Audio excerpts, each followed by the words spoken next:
Bonjour Monsieur Jires Brad Nyembo Soumaïli, merci de nous accorder cet entretien. Dans un contexte de guerre prolongée à l'Est, de crise sociale aiguë et de désillusion politique grandissante, le chef de l'État congolais vient de participer à une conférence internationale à Paris. Mais au-delà des apparences diplomatiques, un malaise s'installe. Jires Brad Nyembo Soumaïli, politologue, politique et acteur engagé de la diaspora congolaise, revenons sans détour sur ce que vous qualifiez de navigation à vue du pouvoir et de génocide administratif frappant le pays. Merci encore pour cet entretien exclusif. Vous commencez votre adresse en affirmant que le président navigue à vue. Que voulez-vous dire exactement? Écoutez, le président de la République ne voulait pas prêter oreille aux problèmes internes des Congolais, navigue à vue.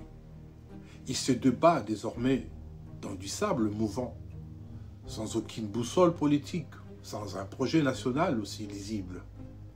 Tout ne plus que communication, tout ne plus que calcul, artifice, improvisation. Par pure cohérence avec notre ligne politique de la 3 heures, nous sommes dans l'obligation de fixer l'opinion sur cette dérive. Le pays glisse malheureusement lentement vers l'impasse, pendant que le discours officiel se perd dans des contradictions le plus totales. Le chef de l'État a évoqué 3 urgences à Paris, sécuritaire, humanitaire et de paix. Que retenez-vous de cette intervention? Merci beaucoup pour cette question. Ce triptyque paraît séduisant à première vue, mais derrière le mot se cache une réalité moins noble. Le président de la République n'est pas à Paris ou n'était pas à Paris pour redéfinir une doctrine nationale, mais plutôt pour mobiliser deux fonds. On ne bâtit pas la dignité d'un peuple sur la mendicité internationale. Il parle des responsabilités partagées, mais refuse cependant d'assumer la sienne devant les Congolais. Il a également mentionné le choléra et la variole simienne. Vous y voyez une diversion? Tout à fait. Le problème du Congo n'est pas sanitaire, il est structurel et moral. Promettre de reconstruire Goma et Bukavu, franchement, c'est une blague. Et une fois récupéré, on nous dit, mais quelle moquerie, quelle pirouette. Faudrait-il rappeler ici que ces promesses viennent s'ajouter à la litanie déjà interminable? Ce sont de mots vides, un rideau de fumée destiné à cacher ce vide de l'action publique, prôné par le nihilisme installé à Kinshasa. Vous parlez d'un génocide administratif. Que désignez-vous par ce terme fort? Ce que j'appelle génocide administratif désigne le fondement méthodique des structures de l'État qui tue à petit feu. Pendant qu'on dénonce la guerre de l'Est, ailleurs, des citoyens meurent aussi de famine, d'injustice et d'abandon. Le banque dans la partie est de la RDC demeure fermée, à Goma comme à Bukavu. Les épargnes de paisibles citoyens disparaissent par moments et sont même confisqués. Les fonctionnaires survivent sans salaire. Ils doivent se rendre à des kilomètres pour toucher le minimum. C'est un génocide froid, silencieux et bureaucratique. Le président plaide pourtant pour un corridor humanitaire international. Où est, selon vous, l'incohérence? Oui, elle est totale. Comment plaider à l'étranger pour un corridor humanitaire alors qu'on laisse mourir le tissu économique national? C'est de l'hypocrisie institutionnalisée.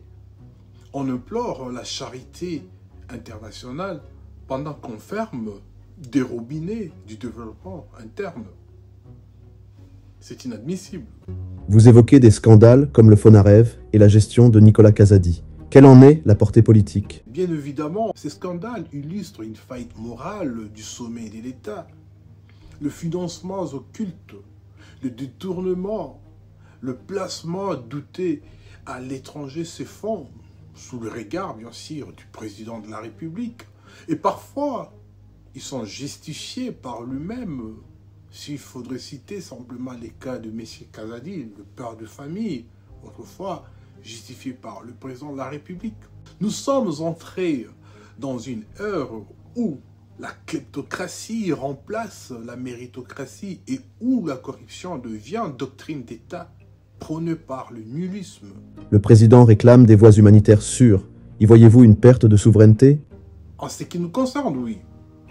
Lorsqu'un chef d'État demande à l'étranger d'encadrer des corridors humanitaires, c'est qu'il reconnaît implicitement son impuissance.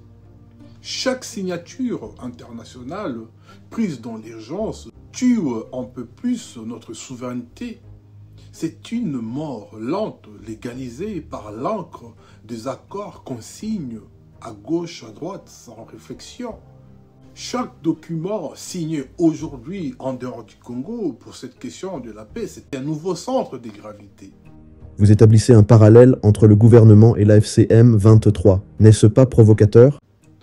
Ce n'est pas une provocation, c'est un constat.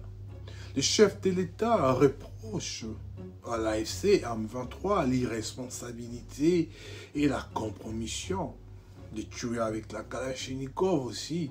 Mais c'est exactement ce que son gouvernement pratique depuis 7 ans. Il parle de justice, mais malheureusement, il applique une justice aussi sélective. Il suffit de voir différents procès qui se sont déroulés à Kinshasa. Il tonne à Goma, mais s'adoucit à Paris. Ce double langage trahit l'absence des convictions. Pensez-vous qu'il puisse encore se reconnecter à son peuple? Peut-être, pourquoi pas. Il n'est jamais tard pour mieux faire. S'il écoute la voix de la raison, c'est possible. Parce qu'il faudrait rappeler, la paix ne se décrète pas. Ni à Paris, ni à Washington, encore moins à Doha, où rien ne marche. Ils sont aussi à Doha, 7, bientôt 8. La paix s'est construite à Kinshasa, à Beni, à Uvira, à Bukavu, sur le territoire national congolais, au contact du peuple congolais.